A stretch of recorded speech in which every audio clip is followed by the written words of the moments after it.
Travis Wayne Goodsoul. So, in my dreams last night, in between waking up in a coughing fit, because I can't breathe, I dreamed I had a girlfriend. Cute blonde. And then this place had been body's not wanting me to breathe right now. There was the nighttime supervisor and one other guy, who were going through my 3x5 floppy disks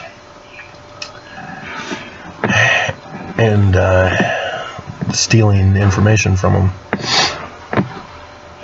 And I had like a case of 3x5 floppy disks in my dreams.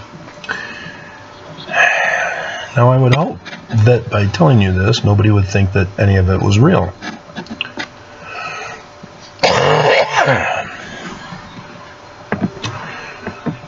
That you would think that that was my aspiration, to have a girlfriend, and I'm Looney Tunes for thinking that I have one.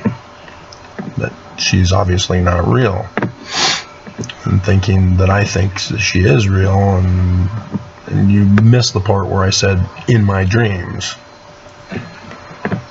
I used to keep dream journals, and sometimes I'd merge my dream journals with my regular journals, distinguished by in my dreams.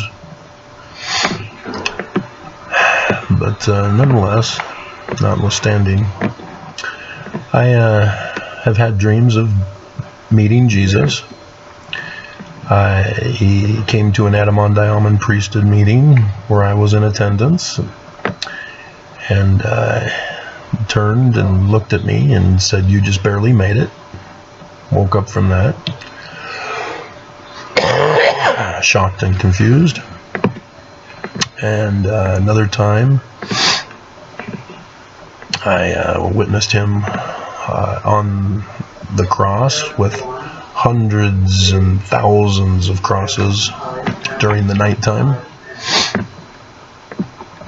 And then another time in the Salt Lake Temple's Holy of Holies, where he appeared in all his glory to me and instructed me on the latter days and everything that would go on.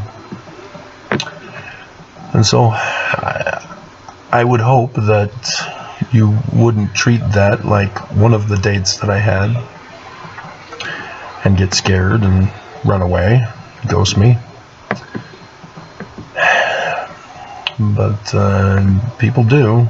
They do not understand dreams. Or they take out the part where I say it's a dream and not real.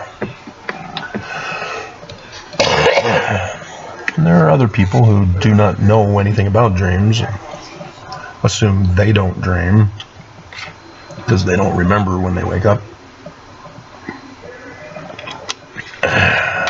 and therefore assume that other people are crazy, talking things that they're assuming is real. Because I can also talk about my dreams that I've had with President Hinckley, who gave me the key card to his office, and Monson, when I tried to give him back his boots, he said nope. And I went back to my tent, living in a tent in that dream. Hold on.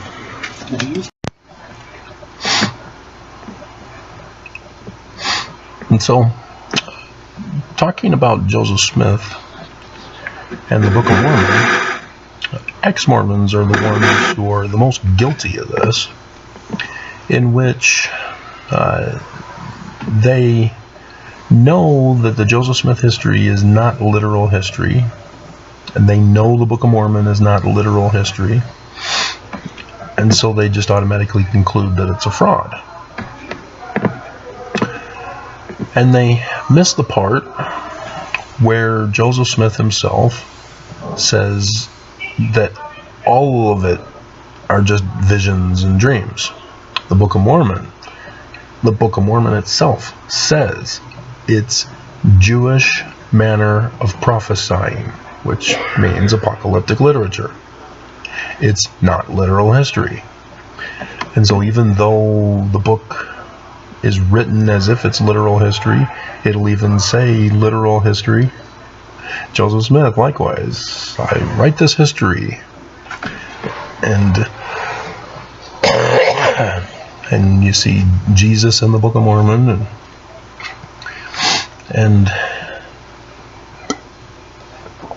you make the assumption that the claim is that the Book of Mormon is literal history, that Joseph Smith is giving us literal history. And so Mormons just automatically assume, yeah, it is. And ex-Mormons assume, yeah, and it's a lie. And nobody finds where Joseph Smith says visions. These were all just visions. Every encounter with the dead were not real. They were all visions. Everybody misses that. And everybody misses that the Book of Mormon itself says it's a prophesying of the latter days. And so the stories are not real.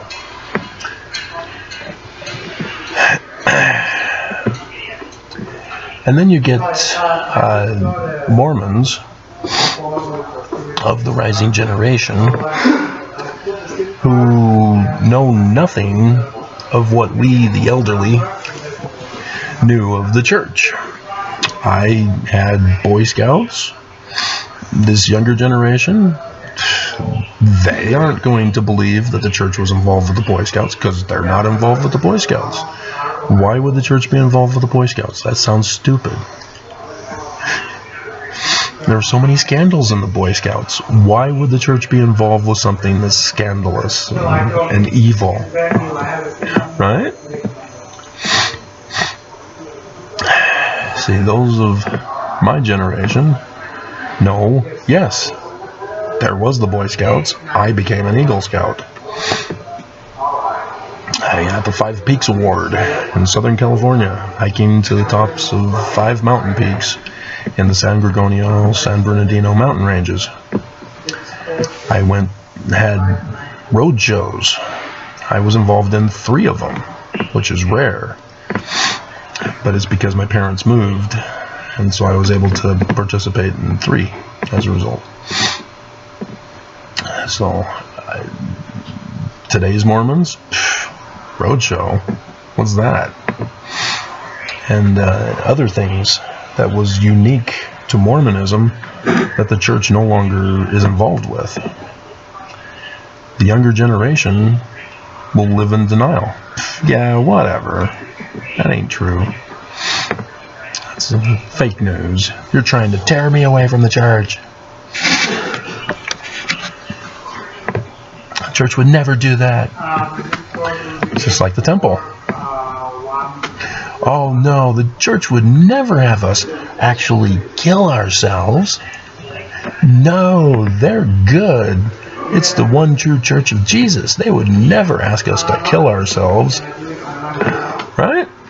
The younger generation would never believe that the church would actually do something like that in the temples. They would never believe that we had to go naked through the initiatories. That's just, no, the church would never do that. The church would never go on missions to recruit women into sex slavery. No, the church would never do that. And this denialism is part of anachronism. It's where you place in a certain period of time events and people, and you move them to another period of time. And that's what this younger generation of Mormons are doing, is that, well, I didn't have the Boy Scouts, and so the church never had the Boy Scouts. I never got naked in the temple, therefore the church never involved nakedness in the temple. I never had to swear an oath to kill myself in the temple, therefore it never happened. It never existed. Mormon apologists are to blame for this. They've been using that tactic of fallacy argument since the beginning. Good, I don't have it plugged in. And it's caught on to Mormons to use that same fallacious argument. And so the younger generation, being more impressionable and subjected to mental manipulation, fall for it. As we've all witnessed Kwaku over the course of time fall for those kinds of fraudulent excuses to justify Mormonism. And Kwaku got put in his place when he dared enter into a debate talking about Brigham Young and his racism. They were able to convince Kwaku that Brigham Young was indeed a racist. And Kwaku's face just, he fell. Countenance just fell. He was deeply hurt by this. And then he went into hiding and regrouped and is now more loyal to the church than ever, in denial of what it means to have a prophet of God, Jesus, as a racist. And if you go back in time, imposing what you know, and you're changing the history of the church. Now, there are some people who know that, 1978, the church was no longer racist. That's when it stopped. There are those who believe that. Because they may have been around at that age. I was 8 years old. And I remember I was having dreams on my mom's lap when all of a sudden I was awoken by the rustle in the audience as N. Eldon Tanner, who I had no clue who he was, in retrospect, reading Official Declaration number 2, was making the announcement. And everybody was shocked in the audience. My mom kept her composure. And I'm like, I don't understand. What is he saying? Oh, well, back to sleep I went. Until I was too heavy on my mom's lap. But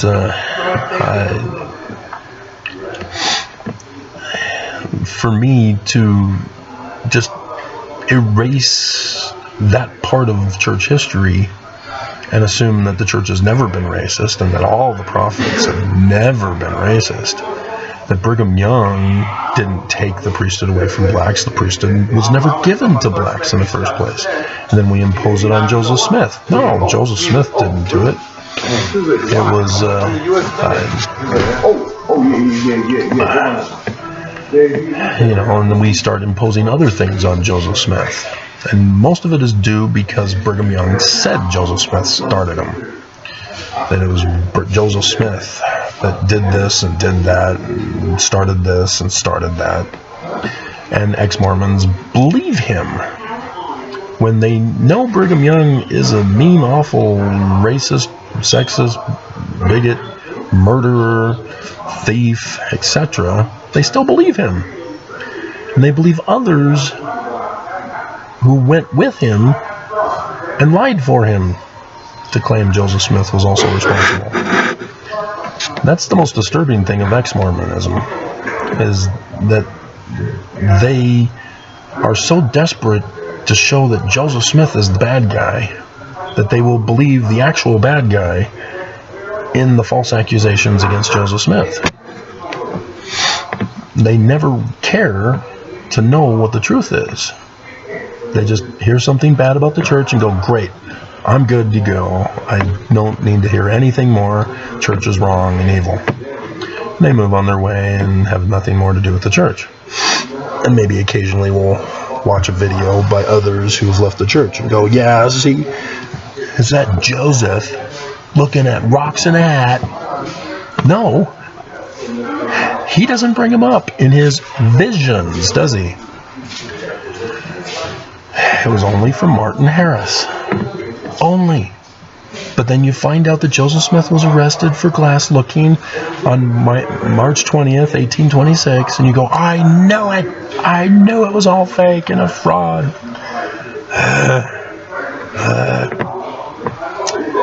So you're just as bad as Mormons. Oh, right, you were Mormon. That's where you learned it from. And so you're, again, pulling an anachronism for your own conclusions. But Mormons, it's for the positive conclusion. Ex-Mormons is for the negative conclusion. And you're both wrong. You're pulling anachronisms. Cut it out.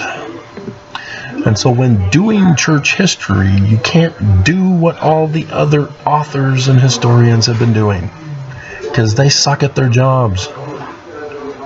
Dear God, they suck. You have to start from the beginning and work your way forward. You have to eliminate all your biases that you have, whether it's a Mormon bias or an ex-Mormon bias. You have to get the facts.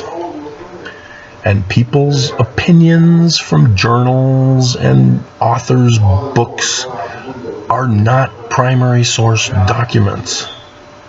You must look for those evidences of the court case and others similar to that. You have to trust the science. The science will tell you the truth. Linguistic science. Sorry, ex-Mormons who don't believe this, but Sidney Rigdon's the major author of the Book of Mormon. This is a fact. You cannot disregard it. You cannot eliminate it from your equation to support your conclusion. You must factor in Sidney Rigdon as the major author of the Book of Mormon. You must. Any conclusion you come to without Sidney Rigdon as the major author is automatically wrong. And so, likewise, Joseph Smith Sr.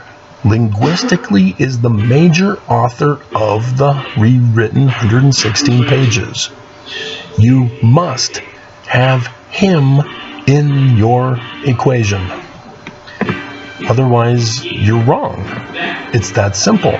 Mormons are obviously wrong because literal history, and they create all sorts of supernatural crap that denies science. You must trust the science. You cannot leave the science behind and claim that your opinions and beliefs are better than science. So frustrating. And so, again, we have Mormon garments, magic underwear. Did you know that they used to be one piece? Oh, no, they would never do that. Well, Joseph would never do. Joseph didn't do it. It was Brigham Young. And Mormons who go to the Kirtland Temple to take the tour and then ask, why don't you do baptisms or the endowment ceremony? Why don't you do the endowment ceremony? Why don't you have the magic underwear? And they laugh at you because they know you're dumb. You're pulling an anachronism because they know Joseph Smith didn't have an endowment ceremony. They know that Joseph Smith didn't create the magic underwear. That was Brigham Young. And Brigham Young is not in charge of the Kirtland Temple. That's the Community of Christ. They have a different path for imposing on Joseph. But you can use their path to help confirm what you find out. And so yes, Joseph Smith was not wearing his magic underwear when he was assassinated. But if he was wearing his magic underwear, he would have been saved miraculously. Bullets would have been flying all around him, and he would have not been hit by Willard Richards, who shot him in the back and then threw him out the window. Again, the facts. The forensic investigation of the crime scene leads to only one conclusion. There are not differing opinions to have on who murdered Joseph Smith. Or you can't just trust Oakes in his book that completely avoids the evidence and focuses on the guys who were at trial. Just dumb. So, I hope this helps you, that you can't just impose what you believe according to the current method that's being done into the past of the church. There is a Mormon who goes around ex-Mormon channels and comments on ex-Mormons' comments on those ex-Mormon channels, because he's trying to argue and debate them, because he's an old man, and I think he's dead now, but he dared to come after me. And he refused to acknowledge that the administration that Joseph Smith had was nothing like ours. Because ours is patterned after Brigham Young being the president of the 12. And therefore Brigham Young became the rightful legal successor to Joseph Smith, because he was the president of the 12. Well, it's a circular logic fallacy. Just because we currently have the president of the 12 become the president of the church does not conclude that Joseph Smith set it up that way. And the scriptures confirm, no, it was not supposed to be that way. Joseph Smith had set up a different manner for succession, and not a single branch off followed it. And so there is no true succession from Joseph Smith. They're all claiming Joseph Smith as the founder, and not a single one of them are the right successor. And so do you understand what this means? That means there is no true church of Joseph Smith on the face of this earth. They've all started their own religions. Brigham Young started his own religion. And even though he claimed Joseph Smith, he changed Joseph Smith to conform to his new religion. And all of us today fall for it when we're born and raised with it. And so don't be fooled, ex-Mormons. The church lied to us. That's the fact. And so you cannot trust whatever they've told us.